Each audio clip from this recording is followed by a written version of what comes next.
और नौका चलाने वाले से बात कर रहे थे कि क्या सीखे हो भाई कुछ। अब नौका चला रहे हो तो जानते हो क्या पानी की स्पेसिफिक ग्रेविटी क्या होती है, लकड़ी की क्या होती है, और कैसा कैसा सब पानी का प्रवाह कैसे प्रयत्न करता है, और नौका उसको काटते हुए आगे बढ़ती है तो एक्सीलरेशन वगैरह वगैरह सारी बातें। उसने कहा बाबूजी ये हमको कहाँ पता, हम तो ये नौका चला के अपना पेट पालने वाले लोग हैं, सब सीखने को समय नहीं मिला। तो उन्होंने कहा तुम्हारा 1/4 आयुष्य बेकार गया। फिर गणित वाले सामने आ गए कि अच्छा चलो गुजारा करते हो इस पर तो गिनना तो आता ही होगा। नहीं महाराज वो भी नहीं, गिनती विनती भी नहीं हम जानते, हमको तो वो पहचान में आता है सिक्का, 54 वाला सिक्का, 58 वाला सिक्का, रुपए वाला सिक्का, उसके भरोसे हम लेन देन करते हैं यहाँ। तो बोले तुम्हारा और 1/4 आयुष्य बेकार गया। अब वो कुछ बोला नहीं। थोड़ी देर के बाद तूफान आ गया। गंगा जहाँ मिलती है सागर से उसके आसपास ऐसा रहता है कि सागर से बड़ी लहरें उठी तो वो गंगा में पीछे आती है। तूफान के समय ऐसा होता है, तब बड़ा खतरनाक होता है। तो वो नैया हिचकोले खाने लगी और प्रोफेसर लोग जरा अपने जान को मुट्ठी में पकड़ के नौका को पकड़ के बैठे। तो इसने पूछा कि महाशय आप लोगों को तैरना आता है क्या? तो कहा नहीं तैरना तो हम नहीं सीखे। तो बोले फिर मेरी तो आधी जिंदगी बेकार गई, आपकी तो यहाँ पूरी जाने वाली है पानी में।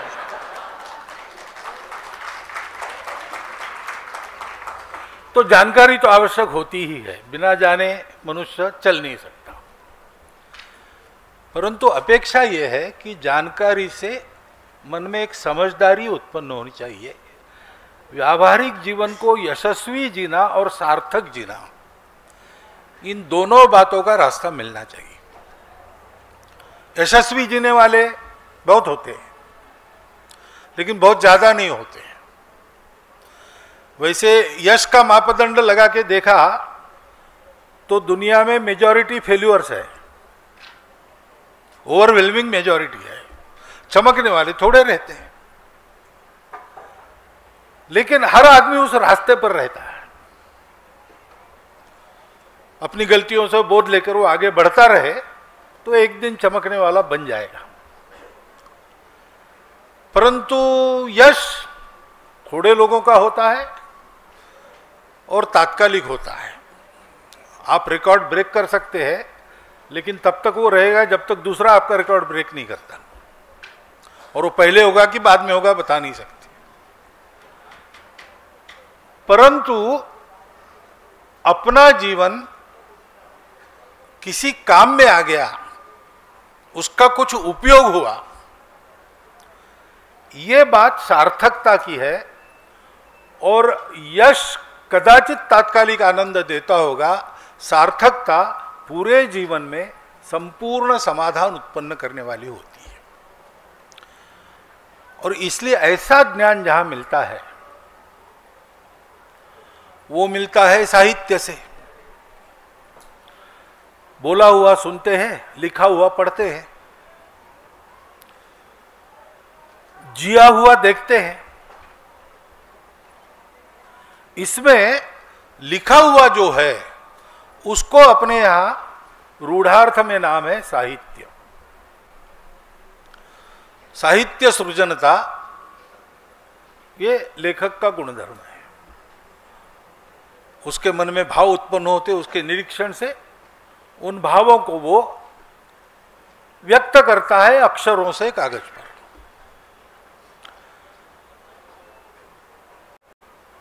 अब ये साहित्य इस शब्द का अर्थ क्या है? तो एक तो साथ देने वाला है, यानी पढ़ा छोड़ दिया तो रह गया ऐसा नहीं है। जो पढ़ा है आपने उसमें से जो आपको मिला है वो आपके साथ रहता है, जीवन भर रहता है। दूसरा है कि ये जो साथ मिलता है वो हितकारी होता है, इसलिए सहित, हित के साथ साथ रहने वाला वो साहित्य है।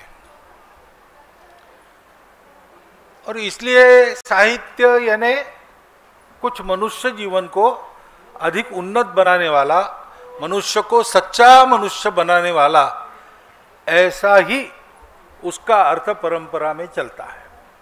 पढ़ा लिखा आदमी ज़्यादा सुसंस्कृत है, ये गृहीत माना जाता है। आजकल ऐसा नहीं है, लेकिन गृहीत है, क्योंकि भाई पढ़ा होगा तो समझा होगा। ये शब्दों का सामर्थ्य है। शब्द भाव प्रवाहित करते हैं। सब लोग बोलते हैं, सब लोगों को भाषा आती है, आपस में बातचीत करते हैं, अपने भाव पहुंचाते हैं, परंतु सामने वाले मनुष्य के अंदर परिवर्तन लाने वाला, प्रभावी परिणाम करने वाला भाव का पहुंचाना, वो साहित्य है। और इसलिए एक भी शब्द ठीक ढंग से उपयुक्त किया, प्रयुक्त किया, तो वो बहुत बड़ा परिणाम करता है, ऐसा अपने यहां कहा गया है। और जो नहीं कहा गया है वो यह है कि एक भी शब्द आपने उल्टा प्रयोग किया तो वो बहुत सी बातें बिगाड़ता है। और इसलिए आप लोग लिखते हो, बहुत अच्छी बात है, हम पढ़ते हैं, हम उससे लाभान्वित होते हैं, उसका जो लाभ हमको मिलता है वो जीवन भर हमारे साथ रहता है। तो साहित्यिकों के तो उपकार है, इसलिए उनको एक अर्थ से ईश्वर माना जाता है। वो शब्द सृष्टि के ईश्वर है। और शब्द सृष्टि के ईश्वर जैसे भगवान के बारे में कहते हैं, हम जो मानते हैं भगवान को, वो कहते हैं कि भगवान जो करते हैं वो मंगल ही है। ऐसा बांग्ला में कहा है, ठाकुर जा किछु कोरेन मंगले जो नहीं, ऐसा बोलते हैं। वैसे शब्द सृष्टि के ईश्वर भी शब्द सृष्टि में जो कुछ करेंगे वो हितकारी ही होगा, मंगल ही होगा।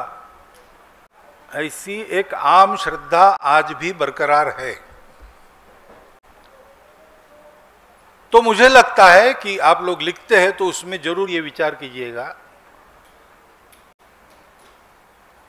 आपकी लेखन शैली उत्तम है, आप लेखन कला में प्रवीण हो गए तो उसका लाभ हमको ही मिलने वाला है, क्योंकि उतनी परिणामकारकता से आप भाव पहुंचा सकोगे। लेकिन जो पहुंचाने वाले हैं वो मनुष्यता की दृष्टि से ठीक है कि नहीं, जिन शब्दों का प्रयोग करते हैं वो शब्द ठीक प्रयोग, क्योंकि अभी जैसे आप कुछ बात अंग्रेजी में भी, अंग्रेजी पुस्तकें भी होंगी। अब भारत की बातों का भाव ठीक से पहुंचाने वाले कई शब्द अंग्रेजी में है नहीं, किसी अभारतीय भाषा में नहीं है। भारत की सब भाषाओं में उसके लिए शब्द है जो अचूक उस वर्णन है, उस बात का या उस वस्तु का पूरा भाव अचूक पहुंचाता है। लेकिन अंग्रेजी में या अन्य किसी भाषा में उसके शब्द नहीं है। ऐसा वहां का भी होगा, उनके भी जीवन में जो भाव है उसको व्यक्त करने वाला उनकी भाषा में शब्द है, शायद वैसा शब्द हमको नहीं मिलेगा। और इसलिए जब लिखते हैं, जिस भाषा में लिखते हैं उस भाषा में भाव पहुंचाने वाला शब्द, ये बड़ी महत्व की बात है। इसलिए बोल रहा हूं कि अब दुनिया पास में आ गई है, तो जब तक हम भारतीय भाषा में ही आप अपना भाषांतर करते हैं, भावांतर, उसमें भावांतर नहीं होता, भाव वही पहुंचता है, भाषा बदल जाती है। लेकिन उसी बात को, यानी उसी पुस्तक को हम किसी विदेशी भाषा में भाषांतरित कर रहे हैं, या विदेशी भाषा का कोई पुस्तक भाषांतरित कर रहे हैं, तो हमको ये देखना पड़ता है कि भाव कौन सा व्यक्त होता है। जैसे अब मैं समाज में काम करता हूं और हमको लोग कहते हैं कि ये राष्ट्रवादी है, हम तो वाद करते नहीं किसी से, किसी बात पर वाद नहीं करते, कभी भी विवाद से दूर ही हम रहते हैं। विवाद करना ये अपने प्रकृति में, अपने देश के प्रकृति में नहीं है। मिलकर चलना, आपस में मित्रता करना, यही अपने देश में प्रकृति में है, परंपरा से। बाहर ऐसा नहीं है। उनका जीवन जिन परिस्थितियों में आगे चला, उनमें उनको विवाद, संघर्ष, ये सब करना पड़ा। तो वहाँ एक शब्द आया, जैसे उनका मन बना, तो भाई एक मत को मान लिया तो बाकी सब मत उनके लिए बेकार है, स्पर्श भी नहीं होना चाहिए, तो अपना मत बंद कर लिया, उसको कहा उन्होंने इज़म। और हमारे यहाँ जो राष्ट्र है वो कल्पना एकदम भिन्न है, उनकी नेशन की कल्पना एकदम भिन्न है। तो हमारे राष्ट्र को क्या कहना उनके समझ में नहीं आया, तो उसके जैसा क्या है नेशन, तो नेशन बना दिया, तो नेशनलिज्म हो गया। अब हम अपने शब्दों को तो नहीं जानते, उनके शब्दों को जानते हैं, तो उन्होंने राष्ट्र को नेशन बना दिया, हम नेशन कहते हैं और नेशनलिज्म कहते हैं। भाई हमारे यहाँ राष्ट्र ये बात का विषय है ही नहीं, अपना राष्ट्र है, प्राचीन काल से है, चल रहा है। हम राष्ट्रीयता कहते हैं, नेशनलिटी कहते हैं, नेशनलिज्म नहीं है। नेशनहुड कह सकते हैं, राष्ट्रत्व हो सकता है, लेकिन राष्ट्रवाद कहने से उधर की नेशनलिज्म की परंपरा आती है, जिसमें इस प्रकार के नेशनलिज्म के कारण 2 महायुद्ध हुए, संवार हुआ। राष्ट्र का अहंकार यही कारण बना, इसलिए वहां डरते भी है लोग नेशनलिज्म शब्द से। लेकिन हमारे यहाँ ऐसा हुआ नहीं, क्योंकि हमारा राष्ट्र ये अहंकार से जन्मा ही नहीं है, अहंकार के विसर्जन के बाद हमारा राष्ट्र जन्मा है। हमारे राष्ट्र की उत्पत्ति हुई जब ये बोधवाक्य एक सब में है, एक सब में है वाली प्रतीति जब हमारे लोगों को हुई, तो उन्होंने सोचा कि हम सब मिले हैं, जुड़े हैं, रिलेटेड है, हमको संघर्ष की आवश्यकता नहीं है, समन्वय करना है, प्रकृति के साथ भी समन्वय करके चलना है, और इससे शाश्वत सुख प्राप्त होता है जो दुनिया को अभी तक नहीं मिला। तो ये सुख का उपाय सारी दुनिया, क्योंकि वो भी अपनी है, अगर एक सब में है तो इसका मतलब ये सब कुछ मेरा ही है, घट घट में राम है, तो सबको ये बताना चाहिए और सारी दुनिया को शिक्षित करना ये इक्के दुक्के का काम नहीं है। तो उसके लिए एक पूरा उपकरण राष्ट्र के नाते बनाया हमारे देश को, हमारे समाज को। कितना परिश्रम किया होगा, घर घर में पहुंचे, हमारे राष्ट्रत्व की आधारभूत तात्विक जो बातें हैं, वो बातें तत्व की भाषा में नहीं, आम भाषा में आज भी किसी जंगल में झोपड़ी में रहने वाली अशिक्षित वृद्धा से आप सुन सकते हो, या नागपुर के सड़कों पर रिक्शा चलाने वाले रिक्शा वाला से भी आप सुन सकते हो। वो तत्वज्ञान नहीं बताएगा आपको, ब्रह्म का स्वरूप क्या है वो नहीं बताएगा, व्यवहार की बात करेगा और वो वही करेगा। साहब खुदरा नहीं है तो रहने दीजिए, चवन्नी नहीं मिली तो क्या हुआ, पैसा तो मुर्गी भी नहीं खाती है। अब मुर्गी पैसा खाती नहीं, ये सर्वत्र है दुनिया में, लेकिन बोलते केवल हम, बाहर ये वाक्य नहीं सुनने को मिलेगा आपको।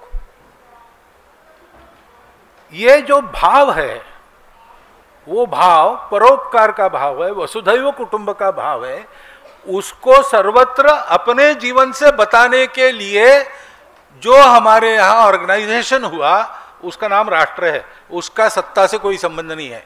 नेशन के साथ स्टेट अनिवार्य है। हमारे यहाँ कहा गया है कि जब तक ये भाव है और इस भाव को हमारे साथ हमने रखा है और एक भूमि से हम नाता मानते हैं, तो ये जो 2 बातें हैं वो मिल गई तो राष्ट्र है। चाणक्य ने कहा है राष्ट्र का पहला घटक और राष्ट्र का प्राण आत्मा वो है जनपदवती भूमि। जनपद यानी केवल लोगों का समूह नहीं, तो आपस में अपनत्व से बंधा। अपनत्व का कारण क्या, तो हम सब भारत माता के पुत्र हैं, इसलिए हम भाई भाई हैं। बाकी कोई तात्कालिक मनुष्य निर्मित आधार नहीं है, रिलीजन नहीं, लैंग्वेज नहीं, खान पान रीति रिवाज नहीं, स्टेट नहीं, कुछ नहीं। ये विविधता है, लेकिन विविधता के बावजूद उस एकता को हम स्मरण करते हैं क्योंकि हमारी मातृभूमि ने वो संस्कार दिया सुरक्षा और प्रतिष्ठा हमको देकर, इसलिए उस माता के हम पुत्र हैं, इसलिए हम भाई भाई है। ये जनपदवती भूमि का तत्व हमारी राष्ट्रीयता है। अब जब राष्ट्र जैसे मनुष्य है तो मनुष्य समर्थ हो गया, बचपन में समर्थ नहीं रहता, बुढ़ापे में समर्थन नहीं रहता, युवा होता है और सामर्थ्य का जीवन जीता है। तो उस समय उसके पास कुछ अधिक बातें होती है। बचपन में दांत नहीं होते, बुढ़ापे में दांत नहीं होते, निकल जाते हैं, लेकिन बाकी जीवन में दांत रहते हैं। ऐसी कुछ बातें राष्ट्र जब साकार और समर्थ होता है तब जुड़ जाती है, उसमें राज्य है। जनपदवती के भूमि के साथ, जनपदवती भूमि के साथ राज्य, कोष, बल, अमात्य और सुहृद और दुर्ग, ये 6 अंग जुड़ जाते हैं, तब राष्ट्र साकार और वैभव संपन्न होता है। लेकिन राष्ट्र हमारा नेशन सत्ता स्टेट का बनाया नहीं है। स्टेट नहीं था तब भी हम थे, अनेक स्टेट्स थे तब भी हम थे, एक चक्रवर्ती सम्राट था तब भी हम थे, हम स्वतंत्र थे तब तो हम थे ही, हम गुलाम थे तब भी हम थे, हम विजित हुए थे लेकिन हम थे, पहले से थे। हिंद स्वराज में गांधी ने कहा है कि अंग्रेज आने के पहले हम एक नहीं थे, ये अंग्रेजों ने हमको पढ़ाई हुई उल्टी पट्टी है। अब आप लेखन में राष्ट्र का उपयोग करें, राष्ट्र शब्द का, तो अगर वो नेशन से भाषांतर करके करेंगे तो जो भाव आप पहुंचाना चाहते हैं वो नहीं पहुंचेगा, वो एकदम अलग भाव है। तो मुझे लोग पूछते आप राष्ट्रवादी है क्या? मैं राष्ट्रीय हूं, इसमें वाद क्यों करना है? लेकिन वाद शब्द आता है। फिर आपका राष्ट्रवाद भावना से है कि आपका राष्ट्रवाद रैशनैलिटी से है? अरे भाई वो है, उसका आप तर्क कितना करेंगे? तर्क ज्यादा नहीं कर सकते। जो बहुत सारी बातें दुनिया में ऐसी है वो तर्कों के परे है, तर्कों के परे है, समझ में नहीं आती। ऐसा क्यों? लॉजिकली चल नहीं सकते। तो मैं राष्ट्रीय हूं, इसमें बात की क्या बात है? और इस तर्क मेरे मन में भावना है, अपने माता के प्रति प्रेम, रैशनली क्या है? भाई वो खाती है इसलिए मेरा पेट नहीं भरता, ठीक है, 9 महीने उसने पाला, क्या बिल है बता दो, चुका दूंगा। ऐसे नहीं चलता भाई। भाव जगत का जो मामला है वो अनुभूति पर चलता है, प्रतीति पर चलता है, उसमें वाद विवाद नहीं होती। लेकिन शब्द अलग उपयोग करने से बहुत सारी बातें गड़बड़ हो जाती है, क्योंकि साहित्य सीधा मनुष्य के विचारों को, संस्कारों को बनाता है। तो बिगाड़ना हो तो भी साहित्य का प्रयोग अच्छा कर सकते, किया है अपने देश में। ऐसे ही हमको बिगाड़ा गया और हमारी एकता को नष्ट करने का प्रयास हुआ है। और इसलिए आज तो आपके सामने बोलते समय पहली बार आपके प्रति मैं अपनी हार्दिक कृतज्ञता व्यक्त करता हूं। बचपन से बहुत पढ़ा है, अभी भी पढ़ रहा हूं, आगे भी पढ़ूंगा, लेकिन कभी लिखने वालों को कृतज्ञता पूर्वक नमस्कार करने का अवसर मुझे नहीं मिला था, वो आज मिल गया, उस लाभ ले। और दूसरी बात है कि युवा लेखक के नाते, क्योंकि आगे बहुत साल आप लिखेंगे, तो मेरी प्रार्थना है कि मूल से अध्ययन कीजिए और प्रत्यक्ष अनुभव कीजिए। उस प्रतीति के आधार पर आप लिखिए। ये बात सही है कि साहित्य का निर्माण एक प्रतिक्रिया के नाते होता है। क्रौंच पक्षी को बाण लगा, इसलिए द्रवित हृदय होकर वाल्मीकि के हृदय से श्लोक प्रकट हुआ। यही साहित्य की जन्म कथा हमारे यहाँ मानी जाती है। तो उधर कैथारसिस कहते हैं, भावनाओं का निपटारा कर देना, ऐसा कहते हैं। लेकिन वो भावना ठीक है, लेकिन उस भावना पर चित्त का नियंत्रण है, क्योंकि उद्देश्य सदुद्देश्य है, लोक कल्याण के लिए है। और इसलिए जन कल्याण के लिए ये कर्तव्य करते रहना, जन कल्याण के लिए ही करते रहना। उसमें से कुछ लाभ हुआ, पुरस्कार मिला आपको वगैरह, तो ये आपातता होने वाला भाग है, उसको नकारने की जरूरत नहीं, लेकिन उसकी आस लगा के मत लिखना, क्योंकि दुनिया क्या आपको पुरस्कार देगी। आप नहीं जानते, लेकिन आपका एक लेख पढ़कर कोई कहता है बहुत सुंदर लेख है, तो आपके लिखने का सार्थक हो गया। आप जानते होंगे नहीं जानते। इसलिए इन बातों में न पड़ते हुए आप लिखिए, मनुष्यों को अच्छे मनुष्य बनाने के लिए लिखिए, क्योंकि वही अपने देश का भाव है। मनुष्य को अच्छा मनुष्य होना है।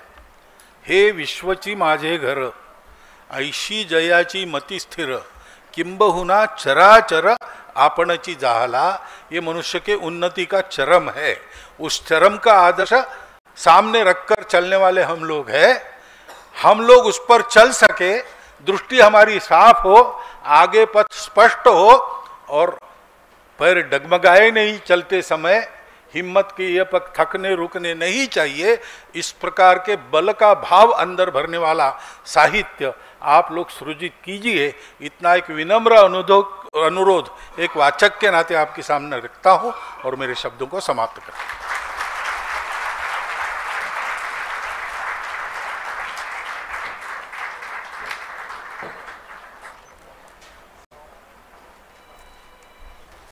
आपका बहुत बहुत धन्यवाद। मुझे पूरा भरोसा है कि आपके प्रेरणादायक शब्द सुनकर हमारे अतिथि और हमारे लेखक काफ़ी प्रेरणा लेके जाएंगे यहाँ से और अपने विचारों पे मंथन ज़रूर करेंगे। धन्यवाद। अब आज के युवा लेखक संवाद के हम दूसरे पड़ाव की तरफ चलते हैं। हमने हमारे युवा लेखकों से कुछ विषय भेजने के लिए कहे थे, जिन पे वे हमारे परम पूजनीय मोहन जी से उनके विचार जानना चाहते हैं। मोहन जी से मैं निवेदन करती हूँ कि मैं एक एक कर उनके समक्ष कुछ विषय रखूंगी और वे उन पे अपने विचार